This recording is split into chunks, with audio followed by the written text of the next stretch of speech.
Hi, everyone. I hope everyone is having a good afternoon out there. My name is Shub, and quite a few of you know me, and a few of you will get to know me. I head enrollment solutions for LeadSquared. So first of all, thank you so much for joining the webinar today. We really appreciate you guys taking out time for this. All right.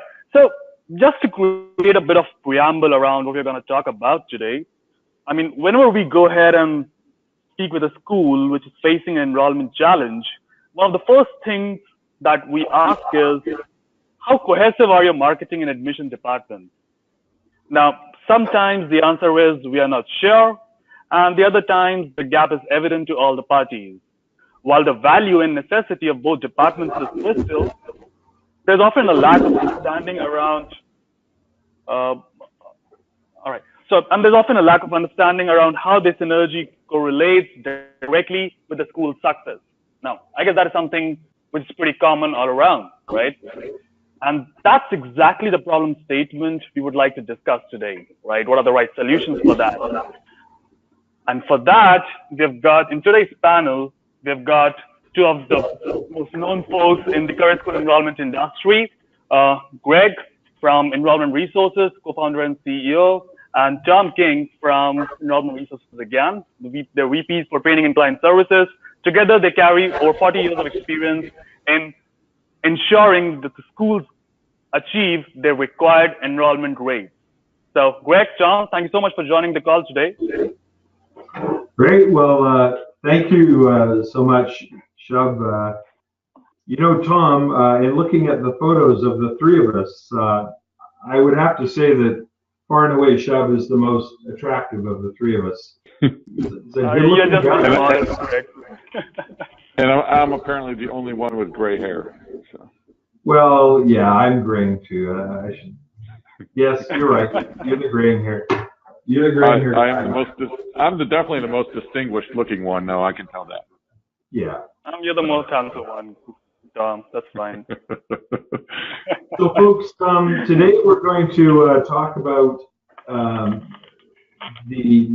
where marketing and admissions meet, and some of the engagement points that admissions people, recruiters, financial aid people, marketers typically will connect with a prospective student or a student on their journey. And what we'll do is we'll just look at some of these engagement points, and we're going to talk about it. We're going to talk about what's best practice, and we're going to give you tips that you can take away right after this little talk and use them immediately to start to improve conversion rates. And Tom, really, this little cartoon says it all. You know, the marketing people blame the admissions people for doing a crummy job of converting their leads that they send, and then the admissions people are telling the marketing people that they're doing a crummy job because they are creating these crappy leads that they have to deal with. You've in a past life, you've had experiences with this. You care to go and add a little something on this cartoon? Yeah, no, there's not a whole lot more to add from this cartoon. It's absolutely 100% on the money. Typically, marketing is going to blame admissions for not, getting the proper conversion and ROI on their leads. And admissions is always, well, these leads are terrible. They're not good leads. I can't get a hold of them. There's always some excuse. There's always a little bit of back and forth between the two departments in many cases, in many organizations. Yeah, it's like the Glasgow Celtic and the Glasgow Rangers. They're both playing soccer, but there's a fierce rivalry in a way. On this cartoon, there should also be something in the middle, like a gorge or a chasm, where when the leads leave the marketing domain and the admissions people pick them up, a whole bunch of them just plummet to the bottom of this big chasm and smash to the rocks at the bottom. And really, metaphorically speaking, Tom, that is like many, many millions of dollars in enrollment revenue. What do you think? Oh, absolutely. I mean, and I can't even add much more to that. But it's definitely millions of dollars a year, no matter what the size of your school. It's just the the level of millions, the bigger you get. And what's really cool, Shub, is that the innovation that LeadSquared has created in their CRM or lead management system, and the innovation that Enrollment Resources have created in basically fusing marketing and admissions together is going to be, the people that are using these processes are going to increase the revenues, millions of dollars per annum, without having to buy advertising or without having to hire more people. That's very interesting, wouldn't you say? Absolutely. So I guess, Greg, Tom, probably the important part over here is that if you try and understand what the root cause of is. So if you look at the traditional enrollment process, which still remains actually quite wanting, the problem is that the jobs and the end goals are not aligned. The marketing is still responsible only till creating an interest, right? So, like, I'm sure prospects can find program information on school websites and complete an online inquiry form or sign up to receive email rather than a snail mail. But the process of engagement remains very similar to the process before the internet actually existed, right? So it's still post-submission calls, campus tours, snail mail, and a slow response cycle. So what do you think? What do you think about that? Well, you know, it's an interesting funnel, but I would say, in fact, it's much worse than this. You know, the average, for example, third-party generated leads through portals and what have you is, I believe the last stat I read was 1.2%, which is really horrible. I mean, if your leads are costing you $50, Tom, it's going to be $55,000 to acquire a student, 1% of 50, if you're using third-party leads. Tom, what do you say to that? No, absolutely. Yeah, That's a huge cost. Yeah. Tom, what do you say? Yeah, it definitely varies by lead source. Care to add some more things to what I just claimed, or am I wrong? Tom? No, absolutely. Tom, I couldn't tell who you're addressing. Oh, I was addressing Tom.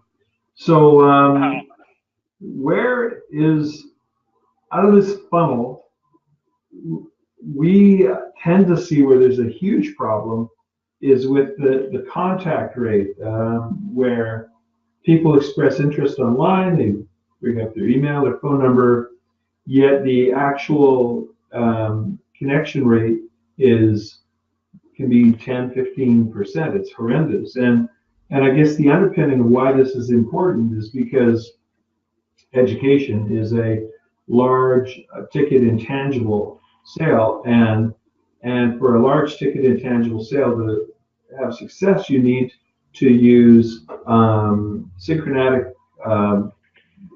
communication versus asynchronous communication. So asynchronous is where you're emailing back and forth. The recruiter or admissions person doesn't have control, and so the contact rate is key to have a synchronous exchange. Why don't you expand on that, Tom King? Yeah, the top part of the admissions funnel is probably the most delicate piece, and the piece that's most impacted by technology, processes, and lead quality, where they're getting their leads from. But yeah, that contact rate, it's a tough thing to overcome. Like I said, Greg, it's a big ticket item. They're filling out a form online, typically, for a very large ticket item. You wouldn't do that typically with a car or something. So the contact rate is where I think, contact rate, appointment setting, and appointment show, those three areas of the funnel, I think, are to me, the most important parts of the entire admissions process. If you can't get them to your campus to tour, you have absolutely no shot. And getting them there requires a lot of different technology. It's impacted by lead quality, lead sources. There's just so many variables at the top of that funnel that you really have to get aligned in order to improve your conversion rates. And of course, there's a whole layer of complexity that sits around this, in that Now with the interweb, I'd argue we're at 3.0 in terms of the big ether out there. In the old days, as in 10 years ago, admissions reps would go and ladle out the information as they would stock qualify people through their process. But now, prospective students will probably go through half of the admissions funnel by themselves, and they will research online with websites. They'll go to sites like Yelp and Google Plus, and they'll go online and talk to their friends and LinkedIn, Facebook. And so, Tom, I guess what they do is they end up coming in to it once they get connected on the phone or meeting with an admissions rep or a recruiter. They are coming in with a big bucket of preconceived notions. Some of them may be accurate and some may be totally out to lunch. And that poor person working for the school has to somehow deconstruct that mess and reconvince people. Why don't you speak to that? It is a tough challenge now. Yeah, definitely. People they do come into that funnel not at the top anymore, waiting for that admissions person to give them all the info. They come in armed with a lot of information, of which, as you mentioned, Greg, some of it's absolutely not accurate. They don't have the full experience, although, of course, we believe everything that we read on the internet. But these people are going to read, they're going to have done research. Our own findings have shown that a lot of our students have already begun to do a lot of research before they hit the funnel. And like you said, it could be misinformation, good, bad, upside down. They've already made some judgments potentially in their mind. And now the admissions rep, in addition to getting a hold of them, has to re-qualify them and kind of pull them out of that and re-engage that prospect and take them down the path correctly, and maybe undo some of that noise that impacted the initial notions that they have. It's like untangling earbuds. I'll put my earbuds in my pocket, and I pull them out, and it's like, oh my God, it's like a Gordian knot, and I gotta do this stupid untangling of my earbuds. That is really what the admissions reps have to do metaphorically. So I think the tip that we can leave with people is when you reach first point of contact, and this is a simple thing that people do not do, and that is have a checklist in place of what the recruiter or the admissions rep needs to do to untangle the preconceived notion Gordian knot and to get everybody dancing on the same dance floor, and so that, and really it's part of the qualification process to see if a prospective student in a school are aligned. But now there's this added step where we have to go and really unspool what's been spooled to make sure it's accurate. Well, let's go to the next slide there, Shub. So, Shub, what do you have here? So here, actually, we're talking about a normal consumer buying journey, which actually applies pretty well into an admissions process, right? So we've got an awareness stage, a consideration stage, and a decision stage. Now, normally the notion is that marketing's responsibility is only till the awareness stage, but that's not what it's supposed to be, right? All three of these stages are dominated equally by marketing, admissions, and the whole IT team, the whole infrastructure team, right? But primarily marketing and admissions. So for instance, if you talk about marketing stage, the awareness stage, that's where you actually make sure that you create that sort of awareness, that sort of conscious about your courses, about your school, with the students, with your target applicants, and bring them in as inquiries, right? Now that can be via relevant website content, or probably have like virtual student advisor, your homegrown product on the website, so that the guys can actually get to know what they are interested in without wasting the admission rep's time, right? Or maybe just have well-placed call to actions on the website. So what do you think about that, Tom? So having virtual advisor, how do you think that changes the way inquiries get captured in the awareness stage? Well, there will be two things here. That one is where you bring the admissions and marketing function together as a cohesive force. So one area is just the physicality of the admissions team or the recruiting team doing a poor job of taking these leads that make it to the lead management system and actually working with them, moving it from this watery kind of an asynchronous exchange into a tight synchronous exchange where they can be correctly qualified. And so we have some very cool software that now eliminates that problem and can increase revenues by up to 40% per annum. It's quite a game changer.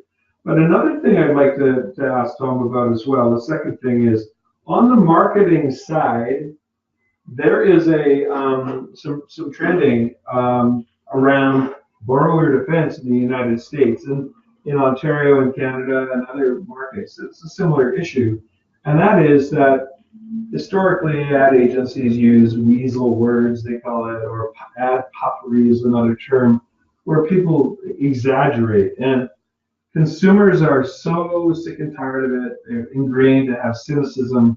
But now the lawyers are organizing for class action lawsuits, over-promising using marketing. Now, a lot of the problems that the admissions people have to deal with is when the marketing department, the people that are writing the landing pages to persuade people to put up their hand, are kind of lying a little bit. They're kind of BSing.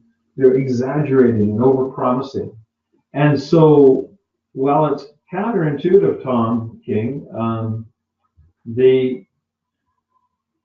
one should be more conservative and fulsome and neutral when they're talking about a program, your website or their landing page or what have you. Tom King, why don't you go and expand on that? It seems counterintuitive, but why is that the way to go? Well, and I think you see it on both the marketing and the admission side. And on the marketing side, we tend to try to focus on those features and make everything sound great. And you can have a few of those people out there that are going to potentially promote some things that they shouldn't be, and not being maybe as conservative as they are, and allowing that buyer to kind of get into, without the flash, get into exactly what this career could potentially do for them, and making sure we're keeping it conservative and ethical on the marketing side. And then just addressing the admission side, the same thing happens. You've got some of those reps out there too that they're gonna, hey, one time I saw a guy get an $80,000, graduate and go to work for $80,000. So now I'm telling everyone, you can make $80,000 in this job. They saw it once, but instead of being, upfront and a little bit more conservative and proper in the process, both sides, the marketing and the admission side, we have a tendency to be so caught up in the numbers, and we got to get these people in here that we sometimes blow past those warning signs in the road that, hey, keep it within the white lines here and don't get too far out on what we're trying to promise, and make sure that we keep it compliant and have good calls to action that get people involved for the right reasons. Yeah, and so to that point, the lead flow will shrink to a degree if you do some of your qualifying, what's called MQL, marketing qualified leads. You do your qualifying at the marketing level through what is written. Like, for instance, if you are a marketing a beauty school program, there should be something in there along the lines of, if you suffer from back problems, if you have a weak respiratory system, this is not the career for you. allowing people to qualify out at the source. Now that makes for an interesting rejigging of dynamic, because the number of leads will shrink, but the quality of the leads will improve. And then Shub, if we can go to the next slide, that brings us to the point of having better cohesion between the admissions team and marketing team. So marketing can do some of admissions qualifying work in the copy that they write. Admissions people can do some of the work of the marketing team by doing personal branding and personal marketing at the admissions level. Now, Tom, you've done in running a big school, you had your team doing that work. Can you just touch on how admissions people can go and migrate into marketing, how marketing can migrate into admissions? Right. Well, it's absolutely critical to keep the two on the same page as it indicates here, and not siloed apart, and working together in there.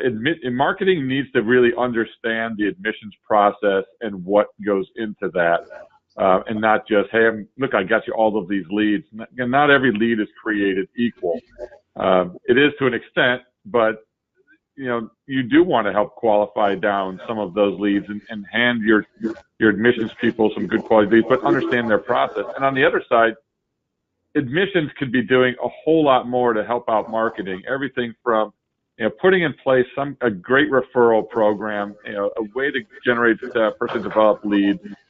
Greg, you mentioned the personal branding. I don't think admissions teams and individuals do enough to work their own brand out there to try to help attract and do what they can to help generate leads and help out marketing. And then there's an absolute amount of feedback that I don't think goes back and forth between the two. Is marketing getting feedback? Not, oh, these leads are terrible, I can't get a hold of anybody. Well, it may not be marketing's fault. It may be that admissions simply does not have the technology, the tools, the process to actually contact those people that they're getting. But also admissions needs to let marketing know what type of people are starting, which type of people are most likely to enroll, so that marketing can kind of hone down their campaigns to really focus on the type of demographics and not trying to guess, hey, this is what I think we should do. No, this is what actually works. These are the type of people, these are the personas of the people that we're bringing in that actually are most likely to be successful and start our programs. And really building those personas is key in the admission side, and sharing that with the marketing team. So that's a perfect segue. So folks on the call, a persona is where, led by the admissions department, they will write out the attributes, the psychological attributes, the emotional attributes of a top prospective student for a given program. Every persona is different. Every personality nuance is different. You may be getting younger females in the beauty industry, as an example, but how are they feeling? Do they have low self-esteem? Are there any single parents out there? Are they living hand to mouth? Are they on welfare? Are they, or you go to somebody who's going after an MBA? Well, are they doing that to protect a career? Are they doing that to prepare to go into business for themselves? How do they spend their days? Is that MBA person living beyond their means, even though they have a very nice house? What are their fears? What are their anxieties?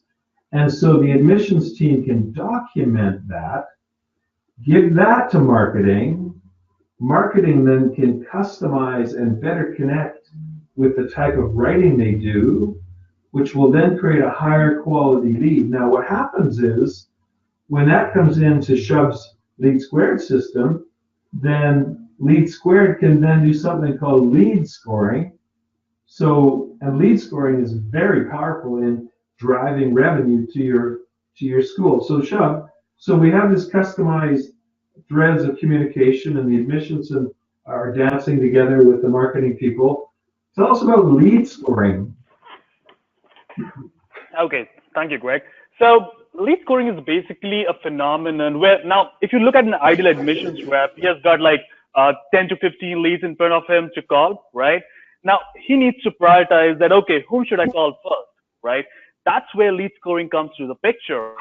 So you've got one particular student who came in on the website, filled up the form, then did some engagement on virtual advisor, visited the financial aid page, and did a hell lot of activity, right?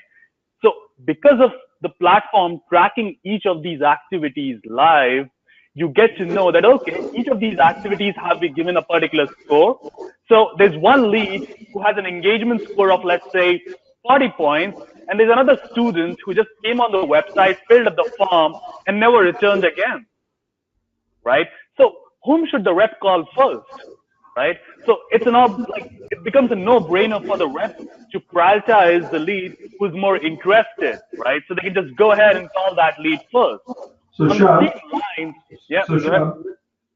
so what you can do there is you can do your lead distribution on a macro basis, like we know third-party internet leads convert really poorly.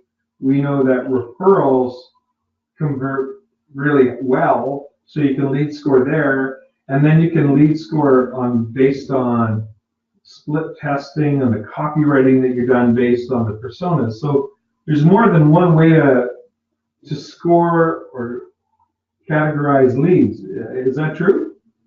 Absolutely. It's more of a prioritization way for the reps to understand whom to go after exactly. I see. Okay. Cool. And so, Tom, you've had experience with lead scoring. Can you speak to what Shub has just shared here? Yeah. In fact, I had a call with a client yesterday about this very subject, and one of the things, they've got all of these leads. What do they work first? But also, they've got a start coming up in about 30 days or so. And they have a lot of leads sitting in the funnel. How do they prioritize those? And how can marketing help them? So not only having a type of technology like LeadSquared that can help prioritize the admissions piece as to who they should be contacting and how to prioritize those, but also who's far enough down in the funnel that maybe a little boost from marketing could help them push through the funnel a little bit more. So it's not just marketing as a lead gen tool, but also as a lead nurturing inside the admissions funnel tool, where somebody who's maybe already visited but hasn't started yet, maybe never enrolled, but they visited the campus, that should be a higher priority lead right now to work for from maybe a marketing standpoint. Admissions has lost track of them a little bit. How can marketing help out, and how can the whole system work together to score those leads and prioritize for marketing how to help admissions, and then vice versa, how can admissions better deal with the leads that they have? So Tom, what you're saying is that on the autoresponder side, all autoresponders are not equal. So there are people that are, like you can go and lead score, you can autoresponder score. So folks, autoresponders are simply communications that are pre-written and preloaded at certain time distributions as a way to connect, because there's a truism in marketing that repetition creates familiarity, and familiarity will create one of two things, disdain or trust. And repetition creating familiarity and disdain is based on the type of writing that you do in the autoresponders that is self-serving, it's selfish, it's feature-oriented, it's all about me, whereas the type of repetitive communication that is helping somebody prepare to make a big life decision, such as going back to school, you make it all about them. What are the things that you should be looking for, and preparing them to move into the next phase of their life. That's all about them. It's empathetic, it's benefit-driven. That creates trust. So you can talk about me. You ever been at a party? I'll tell you a quick story, you guys. I was at a party at a conference, and this guy had managed to pigeonhole about 6 of us into a corner, and he was talking away. Me, me, me, me, me. He was a pleasant guy, but he was really selfish. And I have a tiny bit of ADD, I think, and I was getting pretty darn bored. The other people were dying, you could see. I came late into this conversation, and they were just trying to get out of it, and they couldn't. This guy had laser beams on them. So I went to the extreme tactic of accidentally on purpose dumping some wine on my shirt. And I went, oh my gosh, I've got a spill on my shirt. I have to leave, I'm sorry. The other 6 people gave me daggers. They said, we know what you're doing, getting away from this boring, horrible guy. Well, the same is for marketing. Wouldn't you guys say? Tom, Shep?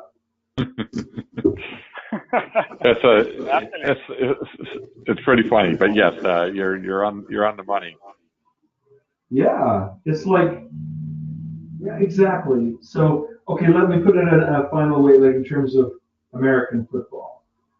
The autoresponders that go out for the Super Bowl champion, perennial winning New England Patriots is a completely different communication than the autoresponders that go out for a sad sack team such as the Cleveland Browns.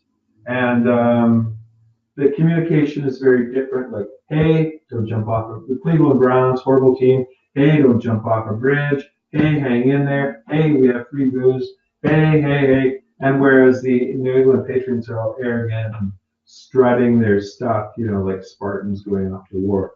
And the communication is night and day, even though they're both playing football. That analogy, perhaps, you know, take out football, put in cricket, Shub.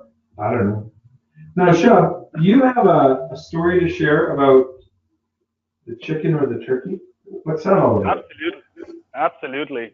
So, actually, before that, Greg, so we were just discussing about how autoresponders create like a environment around the end customer, right, and prospect. But, you know, there's something which autoresponders can do with the admissions reps as well, right? I mean, so that's what, sorry? What's that? So, okay, so here's the thing, right? So this is something that we tried with a few of our schools that we work with, right? So today, if you see an ideal admissions rep, they come onto the website, they call a lead, right? Whichever has came through them from the website forms, the social media, or from one of the sources, right? They call them. Half the time, they don't pick up the call. And I guess 80% of the folks over here would agree, the students don't pick up the call at the first time, right? Now, at the same time, they'll set up a task to call them next day. But what if the same guy comes back on the website 1 hour later, right? And they're visiting the financial aid page. Shouldn't the admission rep get an autoresponder as well that, hey, here's this person, Lisa, who's visiting this particular page. Why don't you go ahead and call them up, right? I mean, won't that make the admission rep's job easy? You know, it would. I think what you're saying, Shub, is that if an autoresponder went out, or if somebody in the lead management system that went back to a website, if somehow the admissions rep could know when that happened, that would be a big deal. Is that what you're saying? Exactly. And is that something? It's an awesome tool to have again, admissions. It's an improved lead scoring tool where they're already in the funnel. If they reopen an email, if they re-hit the website and they're further down in your funnel, and they maybe got a little stale or something in there, but you can be reminded that, okay, this person's still there, and you can get on them. It's a game-changing opportunity on the admissions side, just in reverse, but it's a tremendous tool. So is this something that LeadSquared has within its process? Yep. So that is something that is a native technology that we have built in that actually gives the reps some enrollment signals to understand that, okay, what is the next step that they should take? Okay. Huh. All right. All right. Now, does that segue into your story here? Absolutely. So that's where chicken or the turkey comes in, right? So trust me, it's going to be a bit strange, but bear with me on this, right? So sometime back, a neuroscientist, Antonio, made a discovery. So what he really did was he studied people with damage in the part of the brain where emotions are generated. Now he found that they seemed normal, except that they were not able to feel emotions, right? But they all had something peculiar in common. They couldn't make decisions, right? So they could describe what they should be doing in logical terms, yet they found it very difficult to make even simple decisions such as what to eat, chicken or the turkey, right? Now, with no rational way to decide, these subjects just picked up whatever came their way first. Now, the obvious question is, how's this whole thing relevant around this discussion? Right? The quicker you make connection with the prospect, the more they will think about you and the more they'll be inclined towards you. So actually, decision making isn't logical, it's emotional.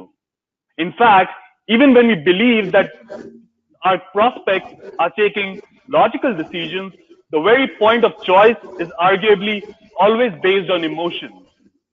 And that's where virtual advisors contextual counseling comes to the picture.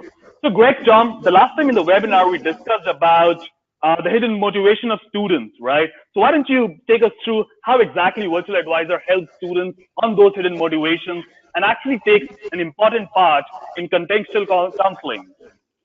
Okay, thank you. Well, I think what I'm going to shortly, the next 2-3 slides, I'm going to have Tom King lead this.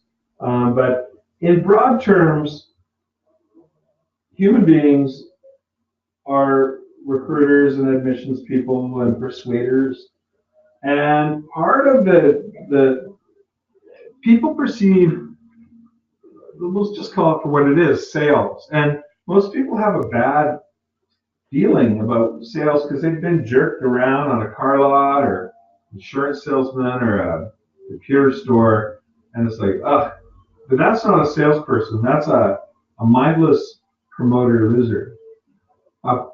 The top admissions reps are people that will spend most of their time what we call staying in the question.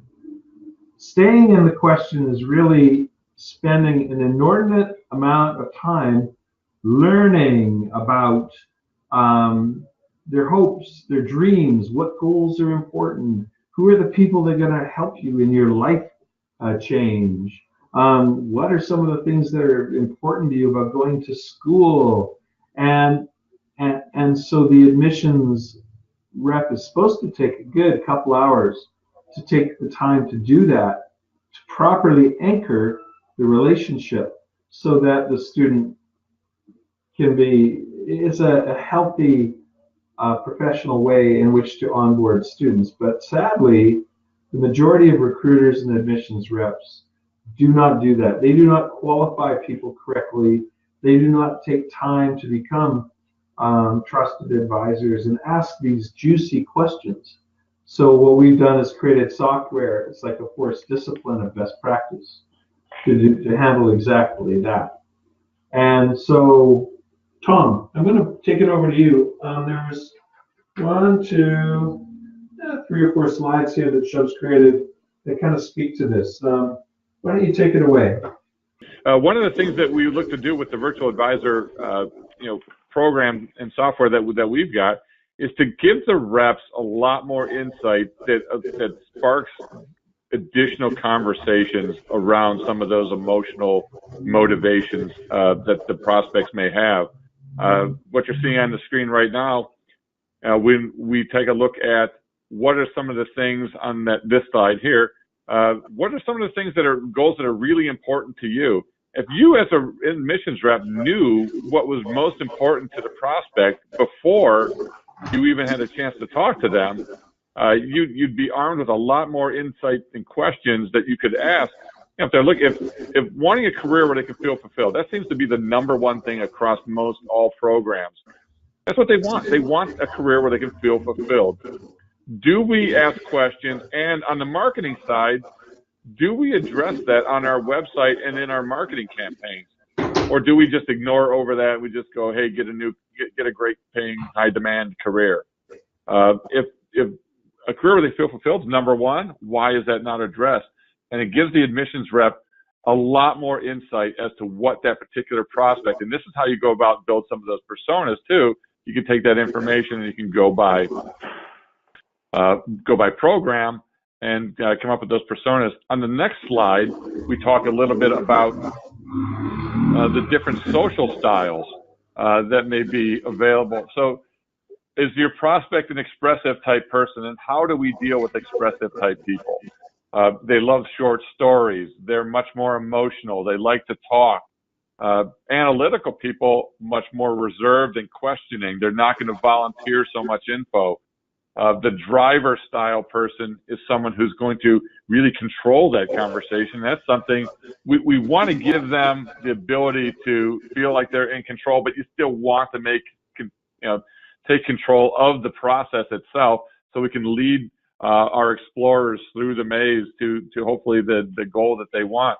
So understanding who your prospects are before you even talk to them, and what triggers and what areas of emotion you want to tap into, can make it a whole lot more valuable process. And then we'll take a look at the next slide. So once we kind of have an idea of what the motivations are, what their social styles are, then again, now we can start to put together who's our prospect and what do we have to do with it, and even knowing things as well as when they're most available. I mean, if you could be told when your prospect's going to be available and not be available, would that not be an important tool that you can load into your system here? Now, I know speed to lead is always important, and we're going to still follow that process. But when our follow-up is due, if we knew that they were going to be available only in the mornings or only in the evenings, we could certainly load that into, LeadSquared and what have you, and program that to handle our process. And when we know this background information, then marketing has the opportunity to send them, again, nurture emails and guide them through the process. Maybe it's some Facebook ads or something like that will help push them through the process.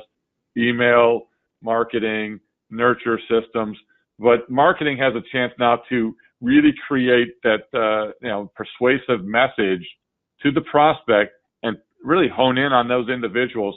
So this is kind of, again, we're sharing that information back and forth. Admissions needs it to help the qualification process. Marketing needs it to help A, generate the leads that are quality to begin with, but B, marketing can really help guide your people through the admissions process.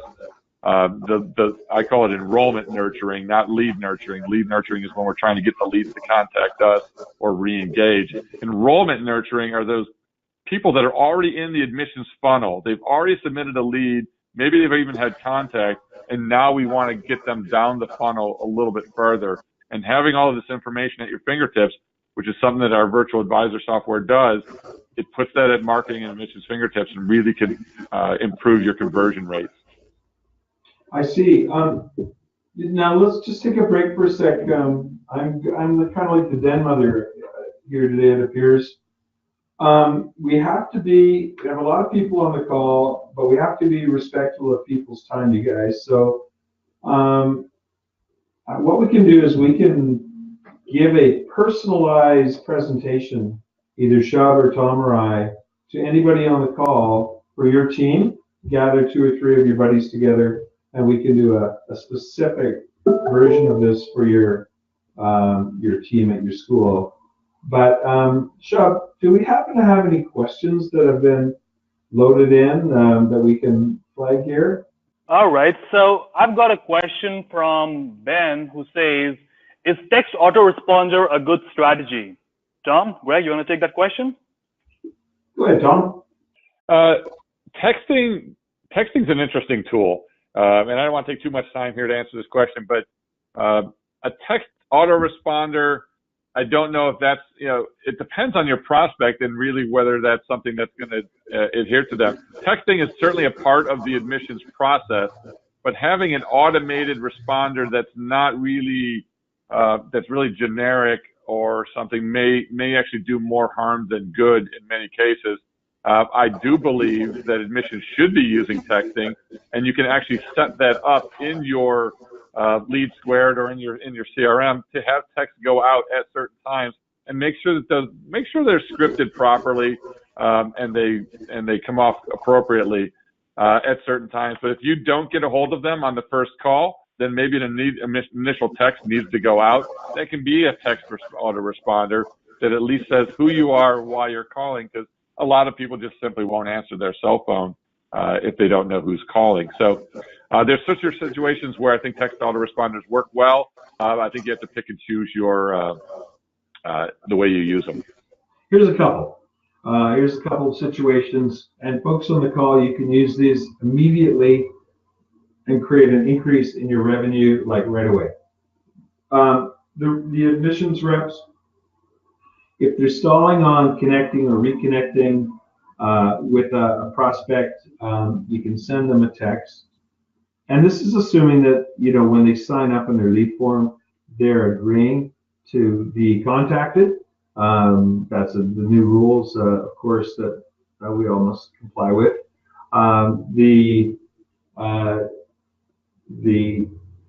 You can send them a little text along these lines. I've been trying to contact you on the phone. Maybe I can just answer a couple of your questions over text if you are curious. So you soften it, right? Because talking to someone on the phone is a big deal for a lot of people. And having them text you a couple of questions, you can actually do part of that phone interview by way of text to soften and draw the relationship closer. The second thing you can do is this, to improve your show rate. Now, for online schools, the term's not show rate, it's the second meaningful conversation rate. So 1 to 2 hours prior to the actual meeting, you send them a little text for, say, a ground campus. Say, hey, looking forward to you popping in, got some hot coffee and cookies waiting for you. We're going to be talking about this, plus any other questions you have. And then you send it out by text. And that should, incrementally improve your show rate, 5, 6, 7%. That adds up to a lot of additional revenue over time. So don't send out a text 24 hours prior. Send it out 1 to 2 hours prior. The admissions rep can do it. And you'll get people who are going to bail saying, oh, I'm so sorry, can we rebook? That kind of thing. It improves your show rate. Shub, any other questions? Yep. So I've got Madeline asking that, and I guess this one would be for you, Tom. Do you recommend just a good email automation platform or a powerful and good CRM? So the answer is yes. I strongly recommend a CRM that can do it all for you. The less things that I have to have going on, I think that the less to manage. So instead of getting an emailing platform, if you've got a robust CRM that can do that for you and send those nurture emails and admissions nurture emails out, it's certainly a lot easier. If you can load those up, have them set to go, have them customized, and have it ready to go in your CRM, where your admissions people and your marketing people don't even have to worry about it. They can be automated. Shel, I think your system will automate those emails going out at certain times, days, to people at different parts of the funnel, right? Absolutely, it can. So yeah, I guess the best answer about it would be to have a good and powerful CRM. So I have another one for you, Greg. It's from Christy. She's asking, can you pull a report through enrollment resource that shows all potential students that answered the question, I want to make more money? Yeah, so that's basically decision-making trees, which is sort of what you have up here on the slide. A person who wants to make a difference in their community or wants their family to be proud of them is different from a person whose primary motivation is money. And so when they go and they flag for that as a primary driver, then as they move through their little journey, then the the information and the questions and the process, the qualification process, it shifts. Because if somebody's all about the money, you know, sending somebody information and asking questions about being part of the community is going to be annoying to them, and it's going to be like a headwind. Whereas if you take somebody who's all about the money and you start talking about school as it relates to improving your lot in life, then that's a tailwind. So you always want to think when you're writing copy about, is this headwind or tailwind? Am I being lazy by just trying to throw everybody into one big pile? I mean, putting everything into one big pot is fine if you're making soup, but it doesn't work too well if you're selling a $20,000, $30,000, $40,000 big ticket intangible. So the answer is yes. You want to stream your communication based on the feedback they give you and the qualification process. In the old days, the admissions people would have a checklist on a mortar board, and they would ask the questions, and based on the answers, it would take them to Tom King, it would take them more of a focused conversation, but it was all done by intuition, and it was sloppy because the human beings were doing a poor job of it. Now, it's a consistent best practice. By using routing, like we're showing here with LeadSquared or with our software, we could have routing based on what they want to learn. So we don't waste their time. So we're more relevant and more like real live humans trying to help them rather than trying to shove somebody down a sales funnel, whether they want to go or not. When I think of those crummy sales funnels, I think of a feedlot, and I think of those poor cows that get pushed down those chutes, you know, against their will. That's a bit dramatic, but got to treat prospective clients or prospective students with a lot of respect, because they're making big decisions about changing their lives, and they're reaching out. They have the guts to reach out. Therefore, they must be treated with respect. Big part of treating them with respect is treating them with by being relevant and making an extra effort to give them what they actually need. Sorry, that was a bit of a rant. I apologize.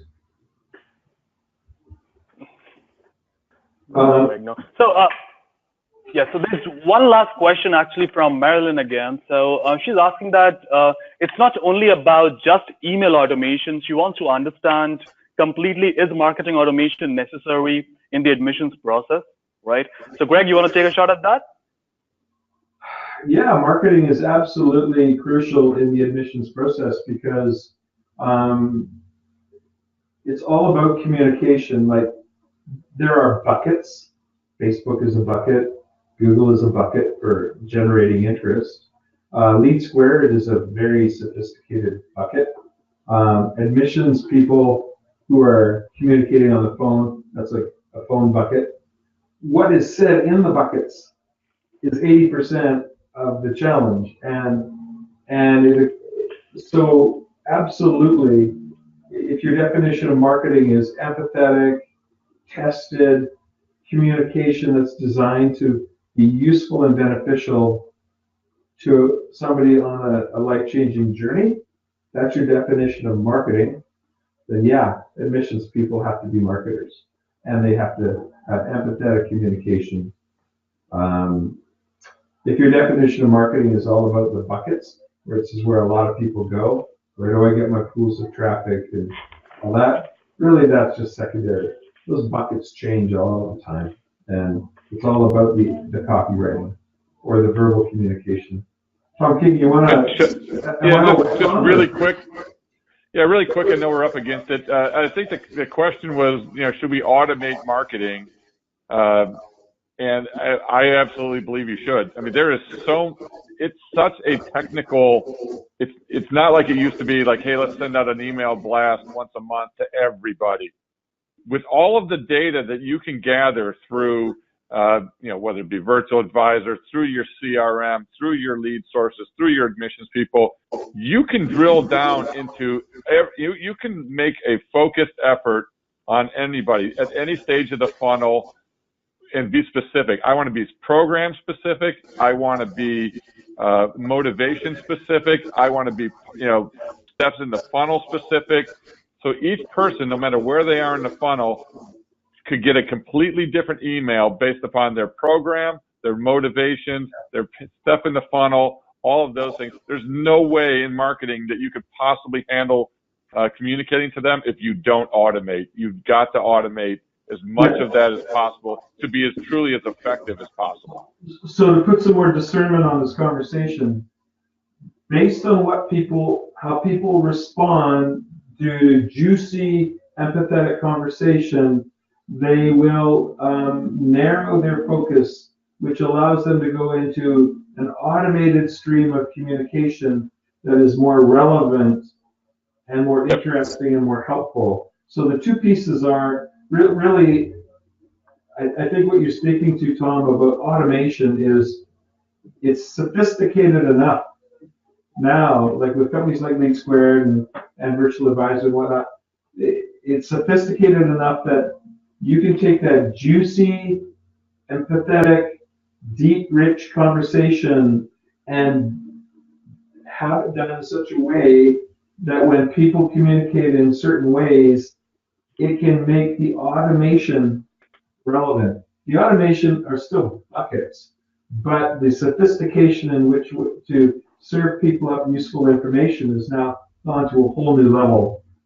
And that is where, but at the source of it in each bucket has to be juicy, rich, empathetic conversation. That piece I think you hit it on the head with the word relevance. I mean, if the marketing is relevant to the prospect, they'll take some action. And I think that's what Greg is saying. If you can make this relevant through all of these systems, that's where you'll get the greatest results. So there's buckets, pots, and pans, and then there's what you put in the pans. And now there's companies that can make it super smart so that people aren't stuck in the wrong buckets or wrong pots and pans. So I think we're done, you guys, because we want to be respectful of people's time. We've gone a little bit over. If anybody wants to have us do this kind of a presentation for your team, just let us know. If you have any comments or questions, just reach out, and we're happy to chat with you. Hope this has been really got a couple of thought starters going, and you can take some of those tips we shared and go try them out right away. There's nothing to lose if it doesn't work, but if it does work, you can add 6 zeros of revenue onto your school right away. Thanks, Shub, so much for organizing this. You have the final words. All right. Thank you so much, Greg, Tom. Really appreciate you guys joining us today and sharing all the valuable insights. I hope the attendees were able to take the important information that they were looking for before joining the webinar. And we'll probably have a few of these coming often next year. So you guys have an amazing New Year and Christmas ahead. Wishes in advance. And thank you so much.